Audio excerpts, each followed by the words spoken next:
What's going on, y'all? It's your boy Drill Sergeant Lynch. I'm back again with another video. Hope y'all staying focused and motivated, man. Good to see y'all one more time. Hope y'all are glad to see me too. Couple things that I was thinking about. I'm gonna talk about one of them, and I'm gonna talk about another one in another video, right? And I don't think I've ever talked to y'all about this. Talking about what happens if a trainee ever refuses to train. That's one of the things, first of all, in basic training, drill sergeants, the last thing that we want a trainee to do is to refuse to train. I don't even remember briefing the trainees on being able to refuse to train, but somehow some of them started coming out. I refuse to train, whatever. And you'll catch some trainees and they just, I don't want to do this, drill sergeant, I don't want to do this. They'll say they want to give up or they want to go home or they think it's not for them or whatever. So I just want to go over and talk with y'all about what happens when a trainee refuses to train. So the very first thing that I know that's going to happen is we're going to try to encourage the trainee to not quit, to not give up, right? They're going to come to you for multiple different reasons. Some of them feel like, the Army's just not for them. Some of them feel like they're just not going to make it. Some of them actually have something that they have going on at home. They need to be back home for this or that, whatever. It may be anything. I want to talk about a situation that I've experienced about a trainee who actually refused to train, who wanted to give up. In the fitness training unit, you're going to have trainees who are progressing through the program, and all of a sudden they're hurting, and the provider will tell them, hey, I know that you're this far, but you're hurting very bad. We think you should start over and go back down to the first level of beginning of the program and work your way back up. Now, y'all gotta understand, in my eyes, the reason why they tell them that is because they need more time to heal. Maybe they're not healing properly, and I don't know the exact reason why the provider would tell them to go back down. I asked the trainees, when I asked them what happens, oh, drill sergeant, I've gotten up to here. I went back to get my evaluation today, and when I did, it hurt a lot when they did this. So they told me that I need more time to heal before I actually progress and go to the next phase of the program where it's going to be more intense. I think that's why they do it, just to give them more time so that they can, have more time to heal. This particular trainee, sometimes it happens, they keep getting what we call knocked down, or they knocked you back down, they knocked you back. Sometimes trainees go through that multiple times, and when they do, some of them just want to give up. They feel like, nothing's helping, or whatever the case may be. The trainee told me that along with being knocked back down, there were things going on back at home that the trainee needed to be back home to take care of. These things could not be taken care of while at basic training.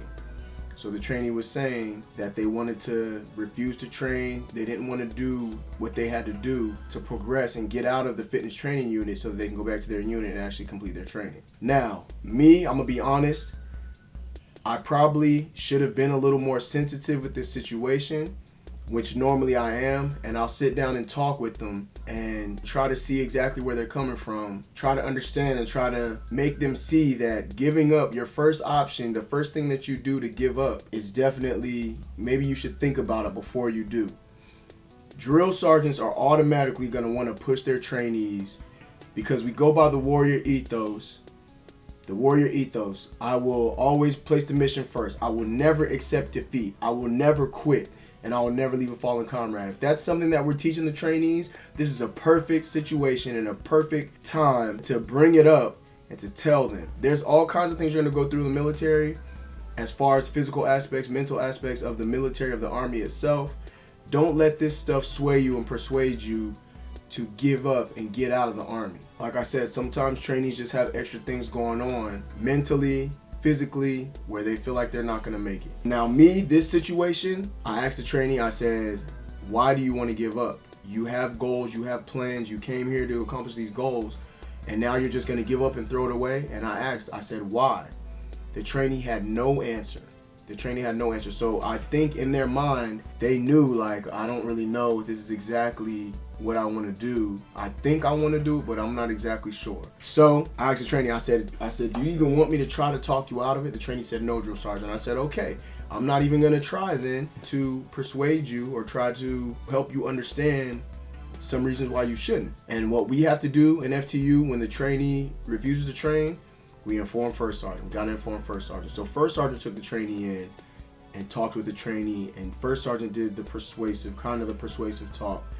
But we also got our executive officer involved. We had the XO explain to the trainee the different discharges that you can get when refusing to train. All right, so y'all gotta realize when refusing to train, you're giving up.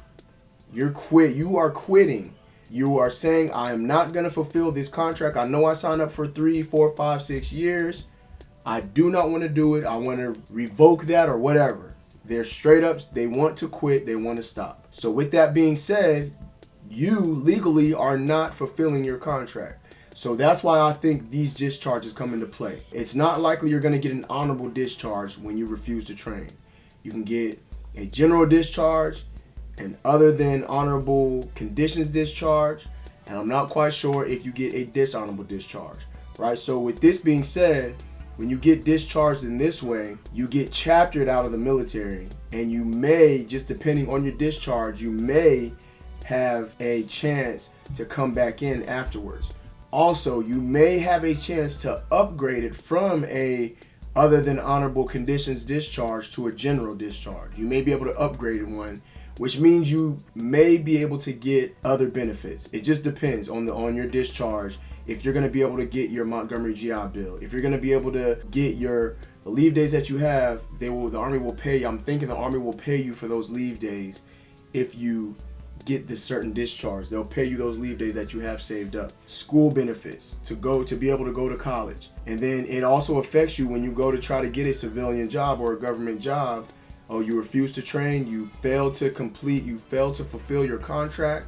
That's not going to look good when people go to get jobs after they refuse to train, or they get an other than honorable conditions discharge, or even a general discharge. So that's one thing that we explain to the trainees, and XO explains to the trainee what happens with these certain discharges that you get and some of the benefits that you're going to be allowed to receive depending on your discharge. One thing we always try to do is motivate the trainee to not quit, to not give up.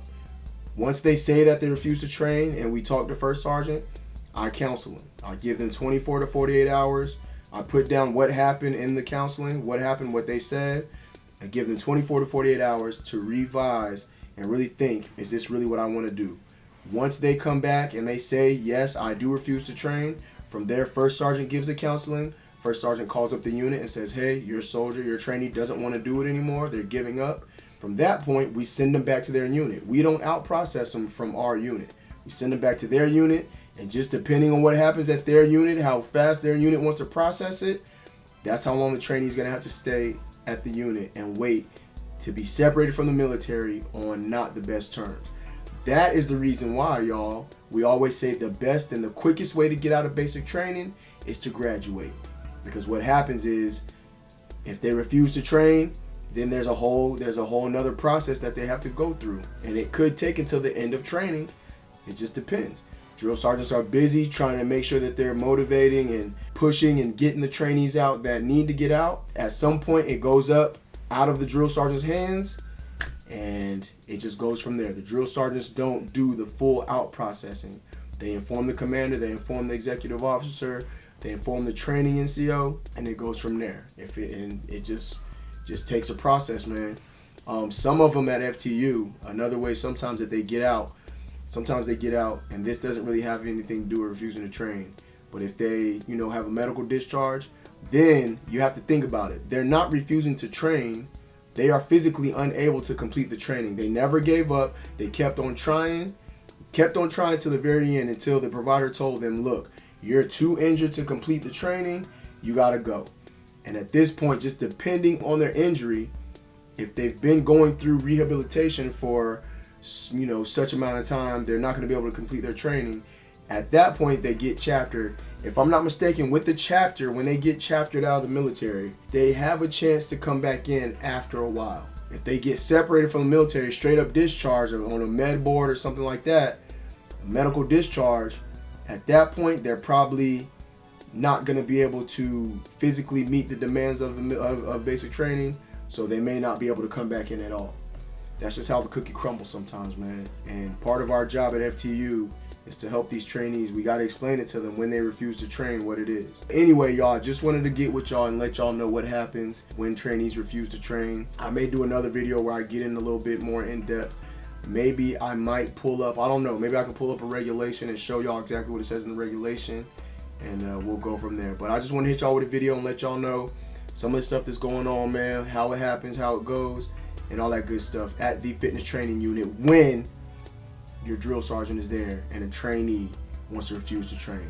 Thank y'all so much for rocking with me.